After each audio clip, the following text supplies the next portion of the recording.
नमस्कार, छत्तीसगढ़ कौशल्य भूमि में स्वागत है आपका। मैं हूं आपके साथ प्रियंका मिश्रा। बुलेटिन की करेंगे शुरुआत।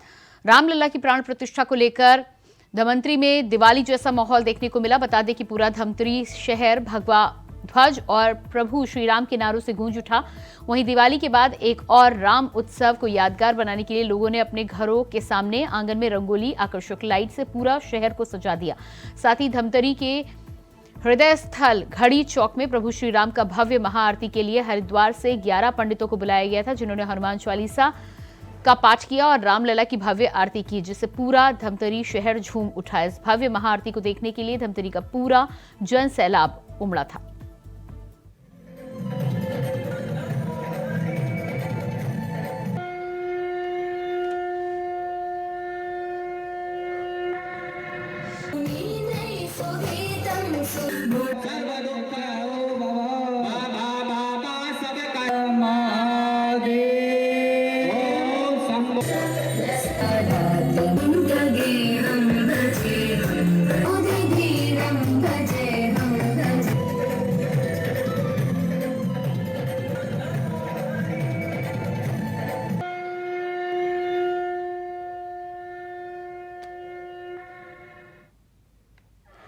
अयोध्या में नवनिर्मित मंदिर में रामलला की प्राण प्रतिष्ठा का दिन इतिहास के पन्नों पर ही नहीं बल्कि जनमानस के हृदय में भी अंकित हो गया है। बता दें कि शाम के समय घर घर में दीपावली जैसा वातावरण देखने को मिला।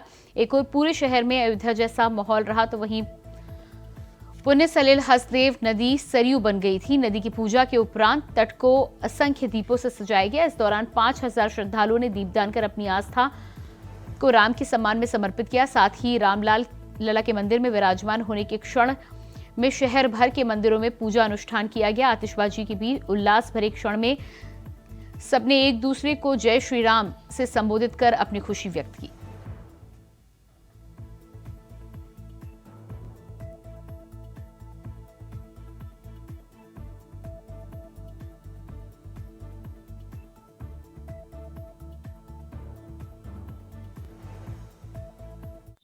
में आज मंदिर का उद्घाटन और राम जी की मूर्ति की प्राण प्रतिष्ठा के उपलक्ष्य में पूरे देश में माहौल राममय है और पूरा देश आज दिवाली के जैसा उत्साह में त्योहार मना रहा है।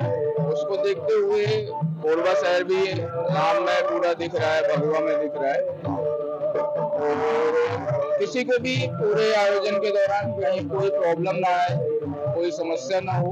आयोजन बहुत ही गरिमापूर्ण और मर्यादा पुरुषोत्तम राम के जैसे ही मर्यादापूर्ण रहे। खबर जगदलपुर से है, जहां वन मंत्री केदार कश्यप जगदलपुर में संकीर्तन कार्यक्रम में शामिल हुए। श्री राम मंदिर प्राण प्रतिष्ठा की खुशी पर यह कार्यक्रम रखा गया। इस मौके पर मंत्री कश्यप ने कहा कि बस्तर में श्री राम मंदिर की प्राण प्रतिष्ठा होने पर सभी जगह खुशी का माहौल है। ये हम सब के लिए सौभाग्य का क्षण है।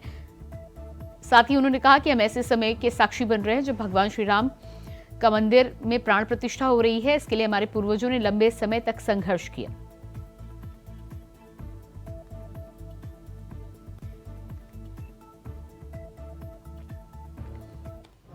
देखिए, ये हम सब के लिए एक सौभाग्य का क्षण है कि हम लोग ऐसे समय के साक्षी बन रहे हैं जब भगवान राम का मंदिर की प्राण प्रतिष्ठा हो रही है और जिसके लिए हमारे पूर्वजों ने वर्षों तक लंबा संघर्ष किया, गोलियां चली, लाठी खाए, शहादत दी और उसके पश्चात आज भगवान राम का मंदिर बन रहा है और निश्चित तौर से हम सबके लिए हर्ष का विषय है।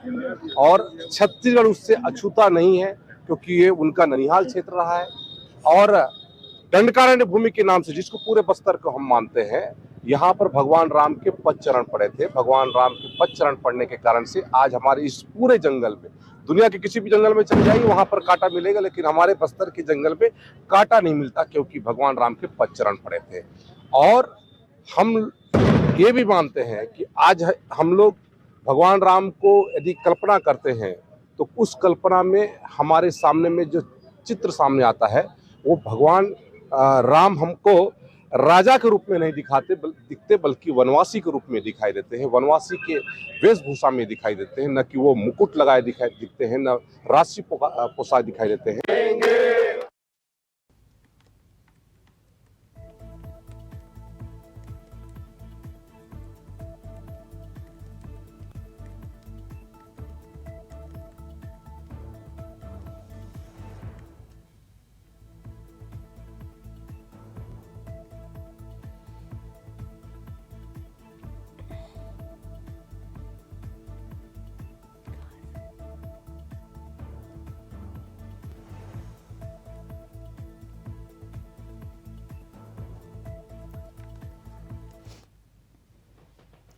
और उसके बाद आइए आपको सीधे लिए चलते हैं। हरियाणा के सीएम मनोहर लाल इस समय लाइव आ रहे हैं, क्या कुछ कह रहे हैं आप भी सुनिए।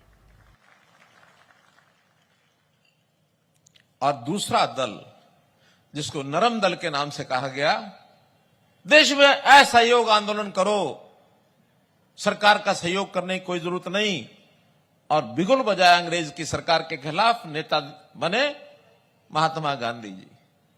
महात्मा गांधी जी ने यात्राएं निकाली और उसके अंदर सारी जनता को साथ लगाया, कितना बड़ा आंदोलन खड़ा किया। एक बात की शायद जानकारी आप लोगों को होगी कि नहीं होगी, महात्मा गांधी जी को राष्ट्रपिता की संज्ञा देने वाले सबसे पहले कौन थे? सुभाष चंद्र बोस थे। सुभाष चंद्र बोस ने कहा महात्मा गांधी जी को राष्ट्रपिता का दर्जा मिलना चाहिए। दोनों पैरेलल चले, दोनों की ताकत ने अंग्रेज की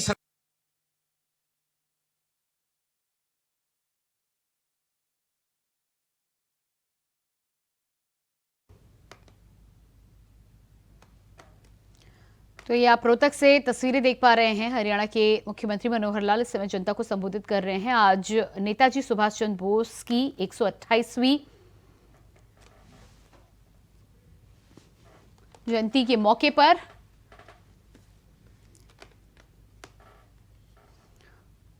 और इसके बाद बात करेंगे अगली खबर की। रायपुर से बड़ी खबर सामने आ रही है। छत्तीसगढ़ में आपको बड़ा झटका, गठबंधन से नाराज नेता थामेंगे बीजेपी का दामन।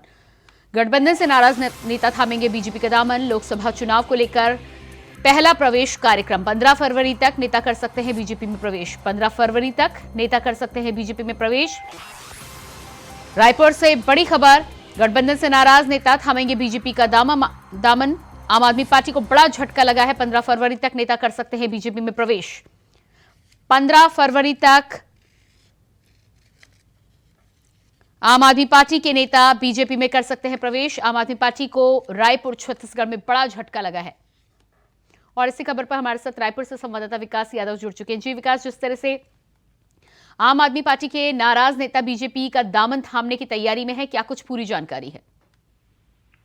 देखिए, छत्तीसगढ़ में अब पहले अभी हुए 90 विधानसभा के चुनाव में जो है पूरे 90 विधानसभा जो है सीटों में जो है आम आदमी पार्टी जो है चुनाव नहीं लड़ी थी, जिससे जो है कई सारे जो पदाधिकारी जो है नाराज चल रहे थे। इसके अलावा जो है इस विधानसभा चुनाव में मिली करारी हार का जो जिम्मेदारी जो है लेने की आप हाईकमान ने जो है आप नेताओं पर जो है जिम्मेदारी लेते हुए अपने पद से इस्तीफा देने की मांग की थी, जिसके बाद जो है यह नाराजगी काफी तेजी से बढ़ गई। जिसके बाद जो है आम आदमी पार्टी के प्रदेश अध्यक्ष उमल हुपेंडी सहित सचिव, महासचिव सहित जो है जिला और मोर्चों के तमाम पदाधिकारी जो थे उन्होंने एक साथ जो है सामूहिक इस्तीफा दे दिया, जिसके बाद से जो है उनकी लगातार अटकलें चल रही थी कि छत्तीसगढ़ में जो है आम आदमी पार्टी जो इकाई है वो जो है भारतीय जनता पार्टी का दामन थामेगी। और इसके बाद जो है आज जो है यह सच हो गया है। आज जो है भारतीय जनता पार्टी के प्रदेश कार्यालय कुशाभाऊ ठाकरे परिसर में जो है आम आदमी के 500 से ज्यादा पदाधिकारी जो है भारतीय जनता पार्टी प्रवेश कर रहे हैं। और इसके अलावा जो है अजीत जोगी की जो जनता दल पार्टी है, छत्तीसगढ़ जनता जे पार्टी है, वो भी जो है भाजपा प्रवेश कर सकती है। इसके अलावा जो कई कांग्रेस के जो कांग्रेस से इस्तीफा दे चुके नेता है वो भी भारतीय जनता पार्टी का जो है दामन थाम सकती है। ये ऐसा अभी कयास लग रहे हैं।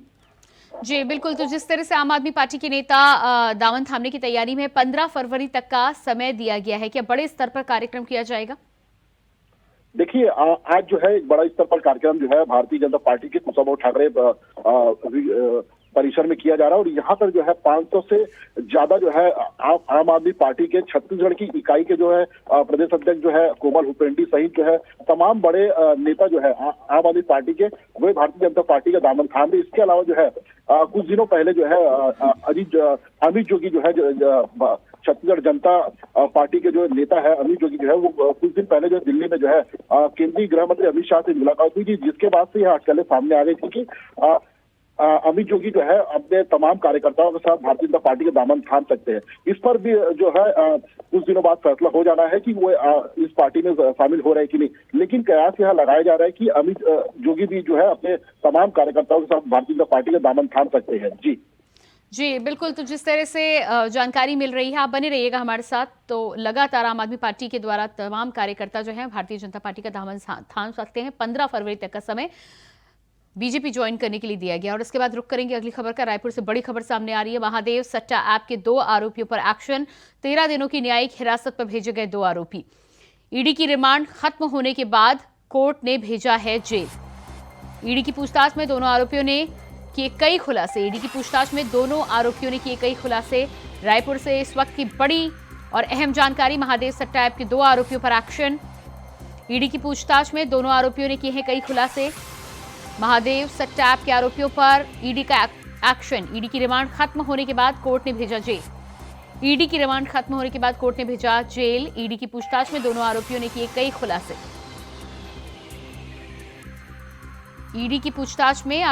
कई खुलासे। न्यायिक हिरासत में भेजे गए दोनों आरोपी।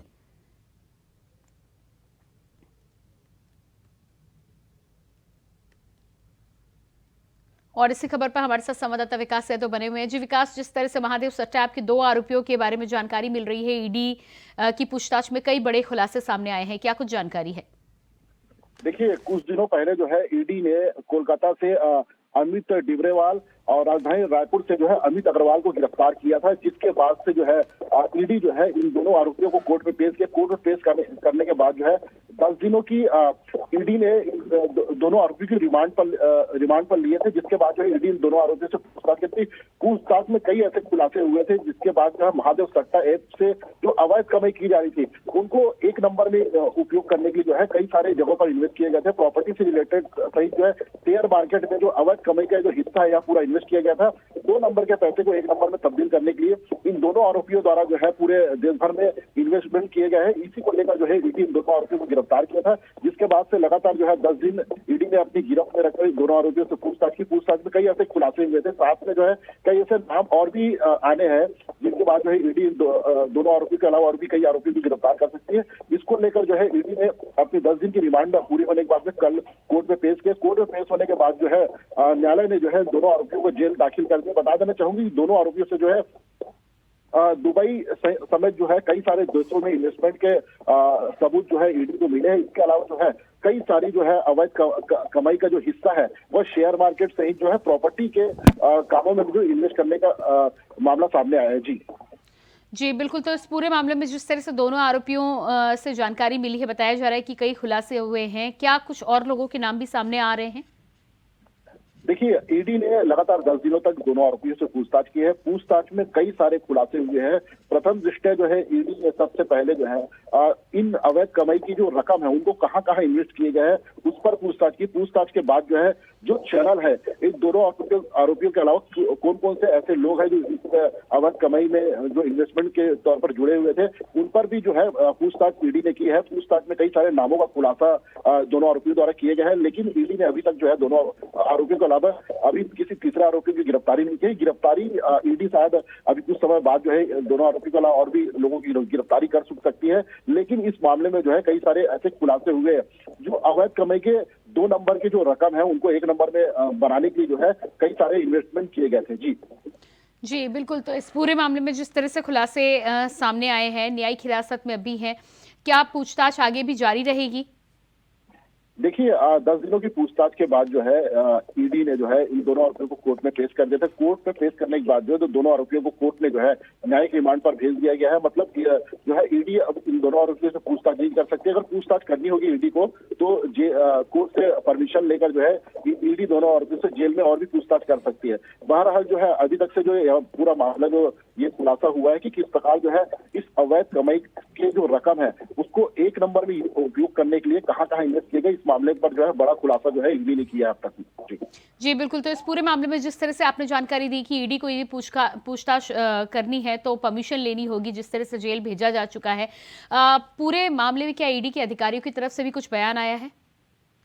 देखिए, ईडी ने कोर्ट में दोनों आरोपियों को पेश करने के बाद जो है कोर्ट में जो है दोनों आरोपियों को जेल में भेज दिया गया है। ईडी ने कहा है कि अगर हमें और भी इस मामले से रिलेटेड कुछ भी पूछताछ करनी होगी तो हम कोर्ट से जो है परमिशन लेंगे और दोबारा और भी इस मामले में पूछताछ कर सकते हैं। बहरहाल जो है जहां जहां ईडी को जो इसके प्रमाण मिले हैं, कहां कहां जो पैसे इन्वेस्ट हुए हैं उस पर जो है ईडी इस मामले में और भी जांच कर रही है। जांच के बाद जो है कई सारे ऐसे नाम और लोगों की गिरफ्तारी और भी अभी होनी बाकी है, और साथ ही जो है कहाँ कहाँ पैसा इन्वेस्ट किया गया है, कितनी ये रकम है, इस पर भी ईडी जो है आने वाले समय में खुलासा कर सकती है। जी बिल्कुल विकास, इस तमाम जानकारी के लिए बहुत बहुत शुक्रिया आपका। और इसके बाद बात करते हैं अगली खबर की। 500 सालों के संघर्ष के बाद अयोध्या में श्री राम जन्मभूमि प्रभु श्री राम लला की प्राण प्रतिष्ठा के आयोजन पर भारत ही नहीं बल्कि पूरा विश्व राममय हो गया। भारत के हर शहर, नगर, गांव, गली, मोहल्ले में हर कोई राम धुन में रमा हुआ नजर आया। इसी कड़ी में स्थानीय कायस्थ समाज ने जगदलपुर में भगवान चित्रगुप्त मंदिर में सुंदरकांड का पाठ व भजन संध्या का आयोजन किया। प्रभु श्री राम के नाम 108 दिए जलाए गए और प्रसाद वितरण किया गया। इस कार्यक्रम में कायस्थ समाज से जुड़े लोग शामिल रहे।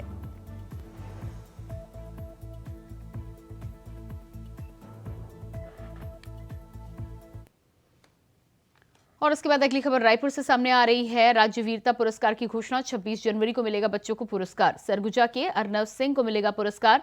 दुर्ग के ओम उपाध्याय का भी सूची में नाम। रायपुर के प्रेमचंद साहू को मिलेगा पुरस्कार। इसके अलावा लोकेश कुमार साहू को भी पुरस्कृत किया जाएगा। बात करेंगे अगली खबर की। रायपुर से ही अगली खबर है। राज्य वीरता पुरस्कार की घोषणा 26 जनवरी के लिए हो चुकी है। बच्चों को पुरस्कार दिया जाएगा। सरगुजा के अर्नव सिंह, दुर्ग के ओम उपाध्याय का नाम सूची में शामिल है, तो वहीं रायपुर के प्रेमचंद साहू को मिलेगा पुरस्कार। रायपुर से खबर, राज्य वीरता पुरस्कार की घोषणा।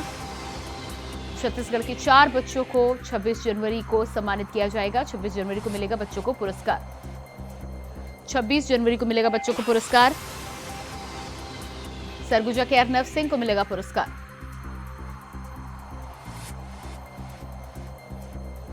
दुर्ग के ओम उपाध्याय का भी सूची में नाम।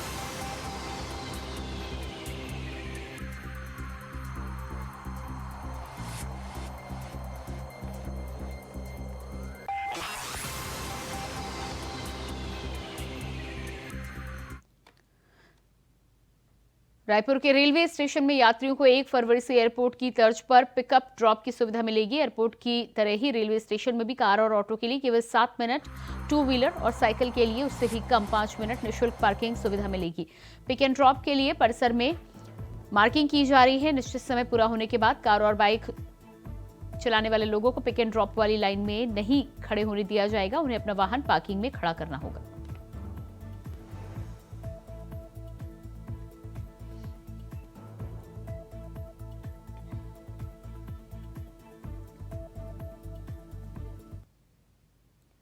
छत्तीसगढ़ में पिछले 1 सप्ताह में मौसम का मिजाज बदला हुआ है। रायपुर और कवर्धा में सुबह बारिश होने से मौसम ठंडा हो गया। दुर्ग, भिलाई सहित कुछ जिलों में बादल छाए हुए हैं। साथ ही रायपुर, दुर्ग, बिलासपुर, रायगढ़ और जशपुर में मंगलवार को हल्की बारिश की संभावना जताई गई है।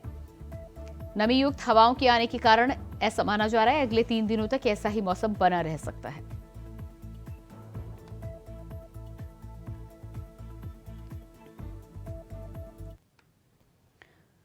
रामलला के भव्य मंदिर की प्राण प्रतिष्ठा के उपलक्ष्य में अटल बिहारी वाजपेयी वार्ड नंबर 38 के शीतला माता डांड चौक समिति धर्मपुरा द्वारा भव्य उत्सव का आयोजन किया गया। वहीं दीप जलाकर हर्षोल्लास के साथ इस कार्यक्रम को मनाया गया। इस दौरान वार्डवासी के द्वारा रंगोली बनाई गई। साथ ही अयोध्या से आया अक्षत कलश भी पूजा के पश्चात सुंदरकांड किया गया और उसके बाद खिचड़ी बांटी गई।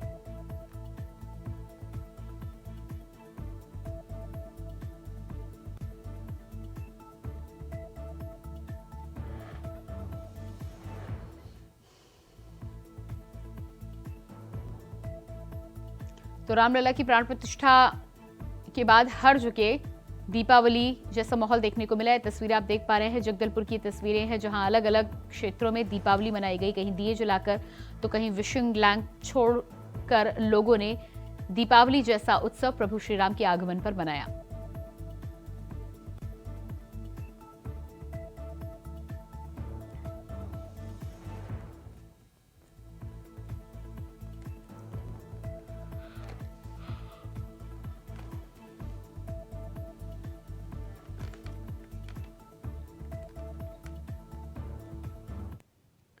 और इसी के साथ फिलहाल इस बुलेटिन में इतना ही। खबरों का सिलसिला जारी रहेगा। नमस्कार।